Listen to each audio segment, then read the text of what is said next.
이런 예화를 드리기는 조금 좀 조심스러운데, 그저 옛날에 믿지 않았을 때 있었던 이야기니까 이해를 하시고 들어보시기 바랍니다. 점쟁이에 대한 이야기예요. 점쟁이들 중에는 그래도 잘 알아맞히는 사람들이 있어요. 소위 쪽집게 점쟁이라는 사람들이죠. 잘 알아맞추니까 소문이 나서 문전성시를 이루고 있는 겁니다. 그 사람들도 영적으로 좀 아는 게 있어요. 그래서 우리의 운명을 일부 들여다볼 수 있는 거예요. 다만 그 운명에 대해서 알 뿐입니다. 제가 여러 번 말씀드렸지만 운명을 바꿀 능력은 전혀 없습니다. 먼저 전제를 하고 시작하는 것이 좋을 것 같습니다. 우리 예수 믿는 사람들은 점 같은 것을 보면 안 됩니다. 신문에 나오는 심심풀이 운세도 보지 마세요. 장난으로라도 하지 마세요. 그런 것들이 다 미혹을 당하는 겁니다. 미혹당한다. 미혹을 당하다 보면 점점 더 깊이 미혹에 빠지게 되는 거죠. 마치 마약과 같이 말이죠. 그러다 끝내는 우리의 영혼이 타락하고 멸망에 이르게 된다, 이런 얘기입니다. 우리가 사무엘 상에 보면요, 사울 왕의 이야기가 나오는데, 그가 미혹을 당해서 얼마나 비참하게 그의 일생을 마치게 되는 것에 대해서 우리에게 너무나 잘 보여주고 있습니다. 사울이 블레셋과의 전쟁을 앞두고 굉장히 불안했습니다. 불안했어요. 왜 그러냐면 블레셋이 객관적으로 자기네들보다 훨씬 더 강하거든요. 그러면 불안하면은 하나님 앞에 나와서 하나님 앞에 간구하고 하나님의 도움을 구해야 되는데, 그렇게 하지 못하고 이미 미혹에 깊이 빠진 사울왕은 하나님 앞에 나갈 영적인 능력을 이미 상실했습니다. 그래서 찾아간 사람이 누굽니까? 엔돌의 신접한 여인이에요. 자기의 운명에 대해서 알고 싶었던 거예요. 그 신접한 여인이 신접해서 사울에 대해서 얘기를 합니다. 너와 너의 아들 즉 요나단은 내일 블레셋과의 전쟁에서 죽게 될 것이다. 사울의 운명을 정확하게 맞추죠. 정말로 사울과 요나단은 블레셋과의 전쟁에서 죽고 맙니다. 이와 같이 점쟁이는 그 사람의 운명에 대해서 맞출지는 몰라도 운명을 바꿀 능력은 전혀 없습니다. 역사에 만약이라는 가정은 있을 수 없지만, 만약에 사울이 하나님 앞에 나갔더라면, 하나님의 도움을 구했더라면 아마 사울의 운명은 바뀌었을지 모릅니다.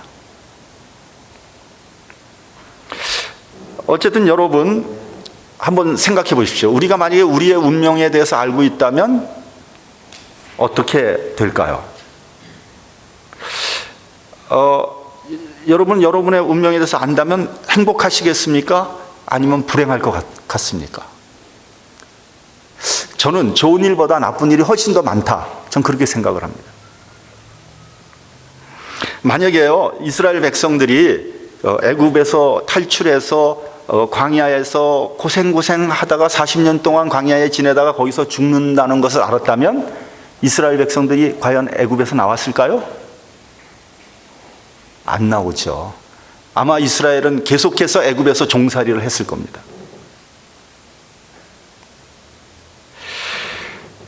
여러분, 만약에 우리가 언제 죽을 것을 내가 정확하게 안다면 어떤 일이 일어날까요? 만약에 제가 30년 후에, 정확히 30년 후에 몇 월 며칠 날 죽는다, 그렇게 내가 안다면 나는 어떻게 살까요? 열심히 착하게 의롭게 살면서 하나님께 순종하고, 그리고 신앙생활 열심히 하다가 그때가 되면은 모든 것을 정리하고 하나님 나라로 들어갈까요? 뭐 잘 모르죠. 그렇게 할 수도 있겠죠. 그러나 아마 사람들이 대부분 아마 한 29년 6개월 정도는 놀고 마시고 죄짓고 타락하고 뭐 자기 멋대로 살다가 6개월 남았을 때 그때 회개하고 하늘나라 가야지 하고 생각을 아마 할 겁니다. 근데 나머지 6개월 동안 회개가 안 된다는 사실이에요.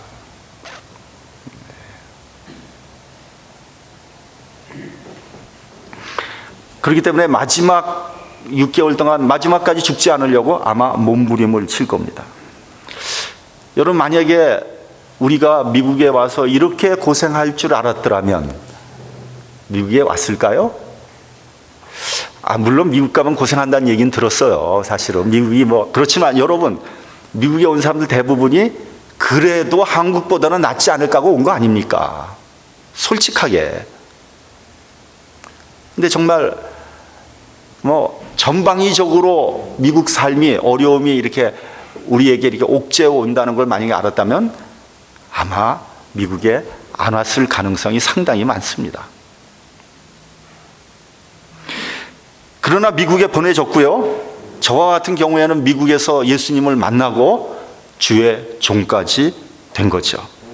이 모든 것이 다 하나님의 은혜가 아닐 수 없죠.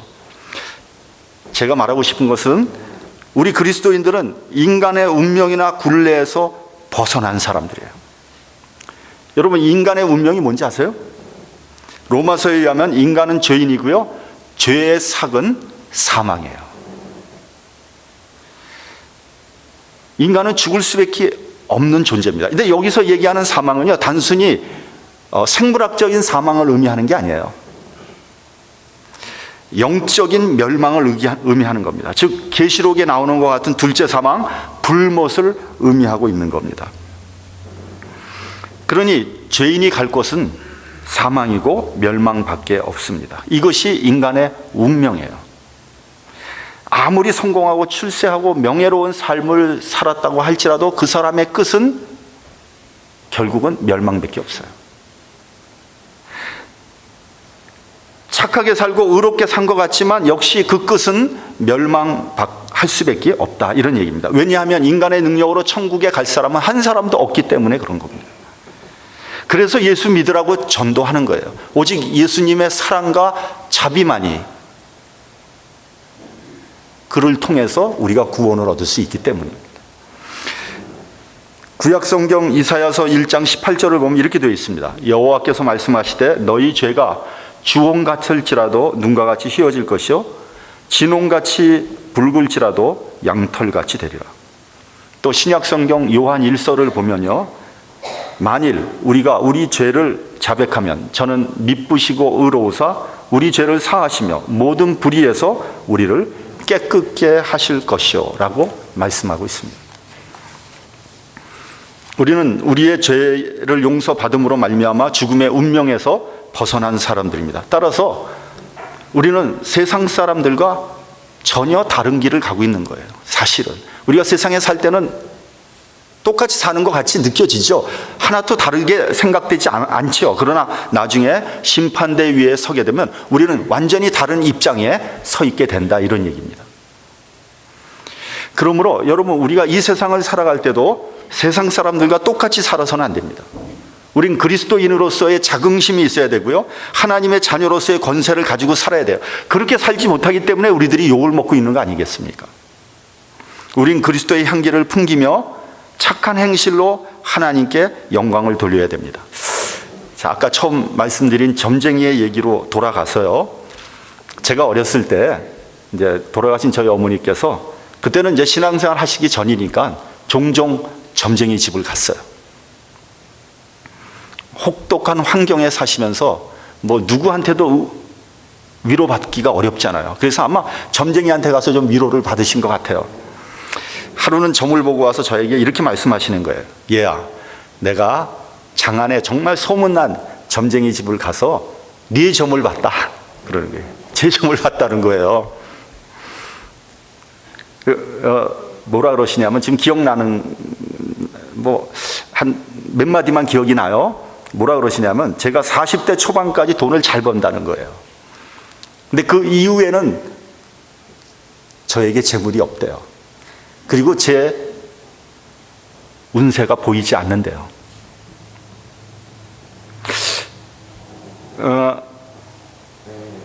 어린 마음에 점쟁이를 믿지는 않았지만 기분이 좀 좋질 않았어요. 기왕이면 계속해서 돈을 잘 번다고 좀 하지. 40대 초반 이후에는 재물도 보이지 않고 운세가 보이지 않는다. 그럼 나는 어떻게 되는 건가? 혹시 난 죽는 거 아니야? 아니, 그때부터 사실은 좀 잘 살아야 되는 나이 아니야?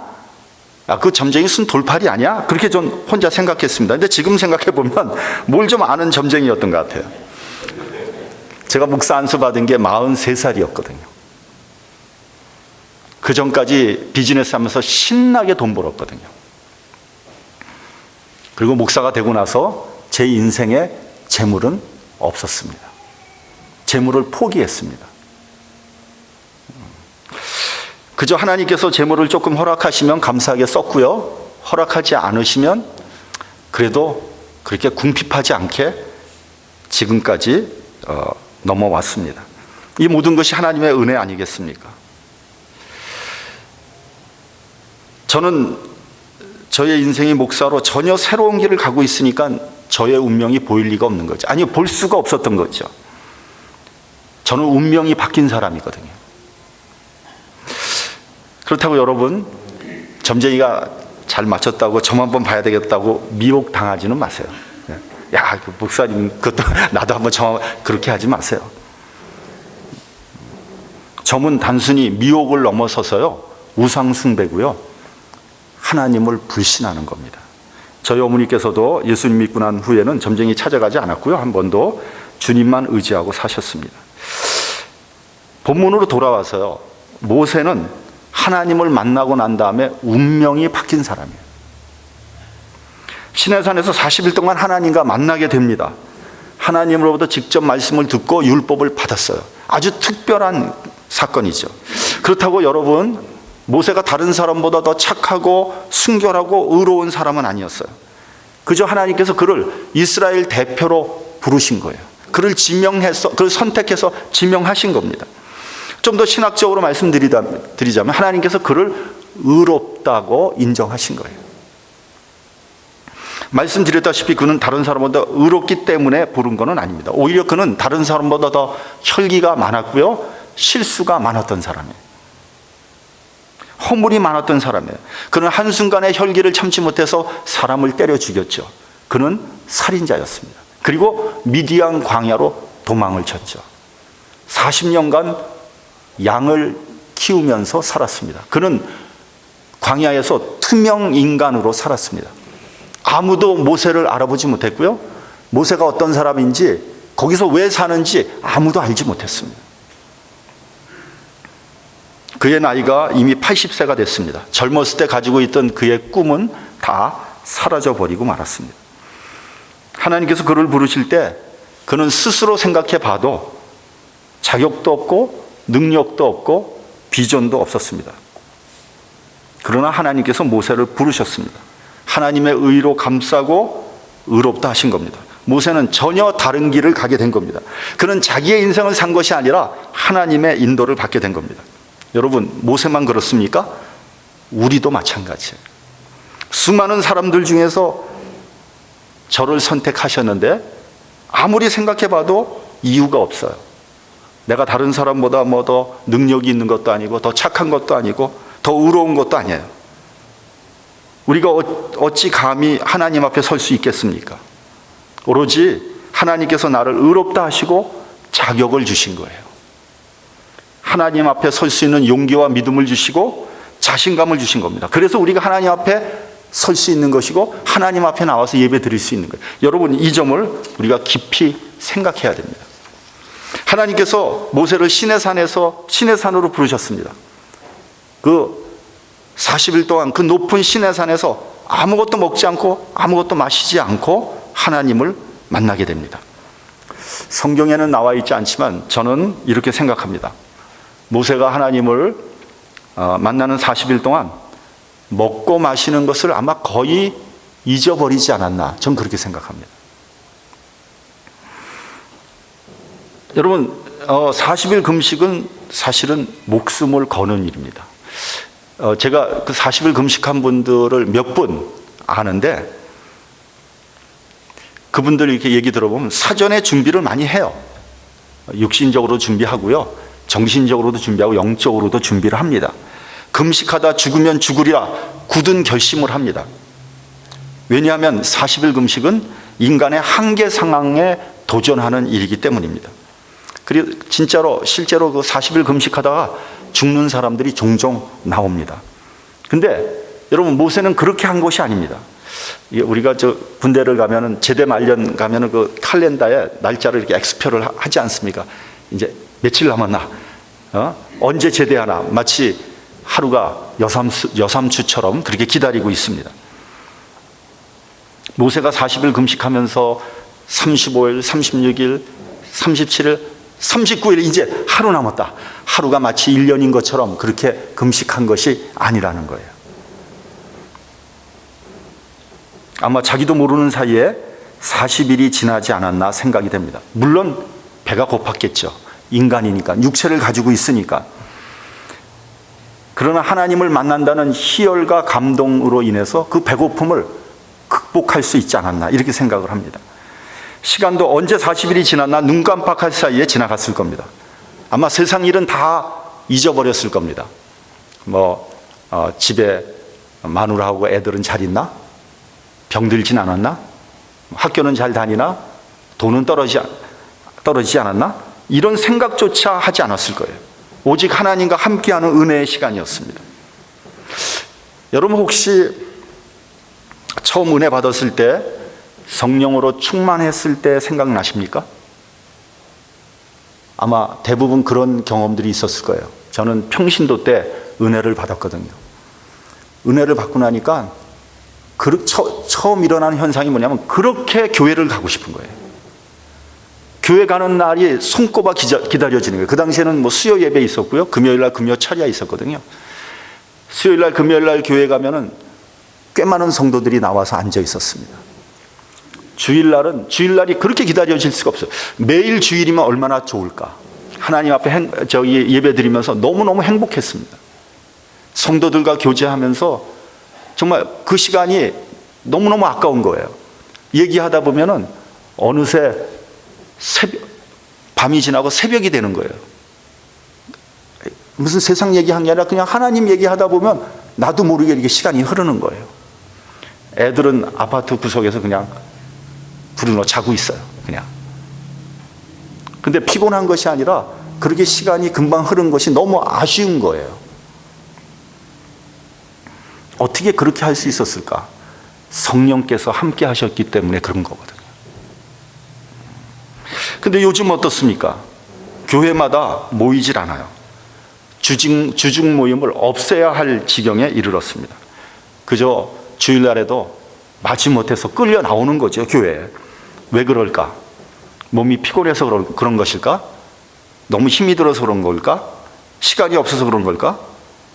이민생활이 갈수록 힘들어져서 그런 걸까? 아닙니다. 성령께서 함께하지 않기 때문에 그런 겁니다. 그래서 여러분, 우리의 믿음을 근본부터 다시 재점검을 해야 된다, 그런 생각을 해봅니다. 우리 본문 29절을 함께 봉독을 하겠습니다. 본문 29절. 자, 시작. 모세가 그 증거의 두 판을 자기 손에 들고 시내산에서 내려오니, 그 산에서 내려올 때에 모세는 자기가 여호와와 말씀하였음을 인하여 얼굴 꺼풀에 광채가 나나 깨닫지 못하였더라. 모세가 시내산에서 내려오는데 그 얼굴에 광채가 났다, 이렇게 되어 있습니다. 하나님의 영광의 빛이 모세를 통해서 나타난 거예요. 전이가 된 겁니다. 근데 본인은 정작 깨닫지 못했어요. 그래서 그대로 산으로 내려와서 백성들을 만나려고 하는데 백성들이 도저히 바로 쳐다볼 수가 없는 거예요. 백성들이 다 피합니다. 뭐라 그러면, 제발 우리에게 직접 나타나지 말아주세요. 그래서 할 수 없이 모세는 얼굴에 수건을 썼다, 그런 말입니다. 여러분, 모세의 얼굴에서 광채가 났다는 것은 아주 지극히 당연한 일입니다. 왜냐하면 모든 사람의 상태는 얼굴에 나타나기 때문입니다. 여러분, 기분 좋은 사람들 얼굴 금방 다 나타납니다. 얼굴 싱글벙글해요. 기분 안 좋은 사람들이요, 아무리 숨기려고 해도 죽을 상이에요. 죽을 상. 예. 금방 알 수 있습니다. 젊은이들 그 연애를 하면은요, 금방 알아볼 수 있습니다. 나 연애하고 있습니다. 그냥 이렇게 써 있어요. 근데 종종 이제 얼굴에 감정이 잘 드러나지 않는 사람들이 있습니다. 소위 포커 페이스. 예. 크레물린 같이 음흉한 사람이 있습니다. 이 사람 도대체 무슨 생각을 하는지, 무슨 계획을 꾸미고 있는지 모릅니다. 근데 저는 말이죠, 그런 사람들 정신적으로 영적으로 건강하지 못하다, 전 그렇게 생각합니다. 우리 예수 믿는 사람들은요, 매사에 클리어해야 돼요. 겉과 속이 같아야 됩니다. 겉은 해하고 웃으면서 속을 칼을 품고 있는 사람, 그 그리스도인으로서 올바른 사람이 아니에요. 어떤 사람은 좋은 것도 아니고 싫은 것도 아니고 찬성하는 것도 아니고 반대하는 것도 아니고 그냥 희끄무레하게 있어요. 그러다가 이제 가만히 보고 있다가 유리한 쪽을 탁 택하는 거죠. 그렇게 살면 안 돼요. 우리 그리스도인들은 그렇게 살면 안 돼요. 내가 싫으면 싫다고 분명히 얘기를 해줘야 돼요. 반대하면 반대한다고 얘기해야 돼요. 반대하는 게 나쁜 게 아니잖아요. 마태복음 12장을 보면요, 예수님께서 친히 이렇게 말씀하셨습니다. 나와 함께 아니하는 자는 나를 반대하는 자요, 나와 함께 모이지 아니하는 자는 해치는 자니라. 예수님께서도요, 분명한 태도를 밝히기를 원했습니다. 모세는 하나님과 40일 교제를 했으니까 얼굴에 광채가 날 수밖에 없는 거예요. 숨길 수가 없는 겁니다. 자, 그럼 본문에서 모세가 수건을 썼다는 것은 무엇을 의미하는 것일까요? 첫째는 우리는 하나님과 직접 대면할 수 없다는 사실입니다. 출애굽기 33장 20절 이하를 보면요, 하나님께서 모세에게 이렇게 말씀하고 있습니다. 내가 내 얼굴을 보지 못하리니 나를 보고 살 자가 없음이니라. 그리고 이어서 23절에 보면 내가 내 등을 볼 것이요 얼굴은 보지 못하리라. 40일간 시내산에서 하나님과 함께 있었는데 모세가 하나님의 등뺏기는 보지 못했다는 거예요. 아까도 말씀드렸지만 죄 많은 인간이 감히 빛과 진리이신 하나님을 볼 수 없습니다. 여러분, 우리가 맨눈으로 태양 못 보잖아요. 맨눈으로 태양 볼 사람 한 사람도 없어요. 태양을 보려면 어떻게 해야 되죠? 선글라스 껴야 돼요. 하물며 빛과 진리의 원천이신 하나님을 어떻게 우리가 똑바로 쳐다볼 수 있겠습니까? 보는 날에는 죽는 거예요. 그래서 유대인들은 하나님의 이름도 감히 부르지 못했습니다. 십계명을 보면 뭐라고 되어 있습니까? 하나님의 이름을 망령되이 부르지 말라 그랬어요. 그래서 성경을 보면 하나님의 이름을 기호로만 적어놓고 있습니다. 읽을 수가 없어요. 기호로만 적어놓고 있어요. 그래서 그냥 마음속으로 생각하라는 거예요. 그래서 지금도 하나님의 이름을 어떻게 발음하는지 모릅니다. 다만 후세에 아마 야훼가 가장 가까운 하나님의 이름일 것이다 추측만 할 뿐입니다. 그래서 그런데 이제 예수님께서 나와 하나님은 하나다, 또 내가 하나님의 아들이다 하니까 유대인들이 뒤집어진 거죠. 그래서 예수님을 십자가에 못 박아 죽인 겁니다. 두 번째로 모세가 하나님의 말씀을 대언하게 된 겁니다. 하나님께서 직접 인간과 상대할 수 없으니까 중간에 대언자가 필요하게 된 거죠. 여러분, 이런 우스운 이야기가 있습니다. 어떤 수도사가 하나님의 음성을 정말 듣기를 원했거든요. 그래서 수도원에 있는 성전에 가서 맨날 아침마다 엎드려서 기도합니다. 하나님 음성 좀 들려주세요. 그것이 제 소원입니다. 한 번만 딱 들려주세요. 어느 날 기도를 하는데 정말 하나님의 음성이 들리는 거예요. 왜 내 음성을 들으려고 하느냐? 말해봐라. 이 수도사는 너무 깜짝 놀라서 심장마비로 죽었다는 거예요. 신명기를 보면 하나님께서 십계명을 주실 때에요, 이스라엘 두령과 장로들이 나와서 하나님께 부르짖었습니다. 더 말씀하시면 우리가 죽겠나이다. 심장이 멎을 것 같다는 거예요. 그래서 벌벌 떨면서 모세를 통해서 말씀해 달라고 애원을 했습니다. 그래서 하나님과 우리 사이에는 반드시 대언자가 필요한 겁니다. 근데 문제는 여기 있습니다. 그 대언하는 말씀을 하나님의 말씀으로 내가 받아들이느냐 하는 겁니다. 대언을 하는데 그 말씀을 하나님의 말씀으로 내가 받아들이느냐, 그것이 문제입니다. 데살로니가 전서 2장 13절을 보면 사도 바울이 우리가 하나님께 쉬지 않고 감사함은 너희가 우리에게 들은 바 하나님의 말씀을 받을 때 사람의 말로 아니하고 하나님의 말씀으로 받음이니 진실로 그러하다. 이 말씀이 또한 너희 믿는 자 속에 역사하느니라. 그러니까 강단에서 선포되는 이 말씀이 하나님의 말씀으로 받아들이느냐에 따라서 그 말씀이 나를 변화시키는 겁니다. 사람의 말로 받아들이면요, 인간의 말이니까 비판의 대상이 되고요, 인격적인 변화가 일어나지 않습니다. 그래서 개혁신앙에서는 말씀을 세 가지로 분류를 합니다. 첫 번째는 뭐냐면 기록된 말씀이에요. 그거는 성경 말씀입니다. 두 번째는요, 선포된 말씀이에요. 이거는 목회자에 의해서 설교할 때 선포된 말씀을 의미하는 겁니다. 세 번째는 뭐냐면 계시된 말씀이에요. 그거는 성령에 의해서 깨닫게 된 말씀을 의미하는 겁니다. 그 말씀을 하나님의 말씀으로 받아들여야지 내게 생명이 있다는 겁니다. 셋째로 모세와 같은 인간을 통해서 말씀하신다는 의미로 하나님이 인간과 같이 되었다는 것을 의미하는 겁니다.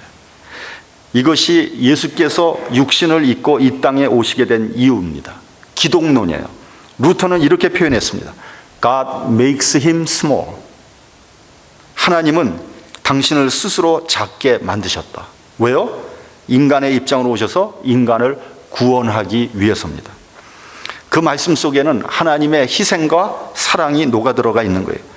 빌립보서 2장 7절 8절을 보면요, 오히려 자기를 비워 종의 형체를 가져 사람들과 같이 되었고 사람의 모양으로 나타나셨음에 자기를 낮추시고 죽기까지 복종하셨으니 곧 십자가에 죽으십니다. 예수님께서 자기를 비워서 종의 형체를 가지고 사람으로 나타나셨다, 이런 얘기입니다.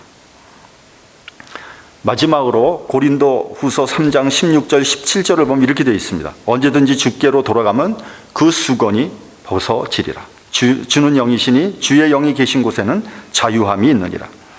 우리가 예수님을 만나게 되면요, 수건으로 가려져 있는 것들이 벗겨지게 된다는 겁니다.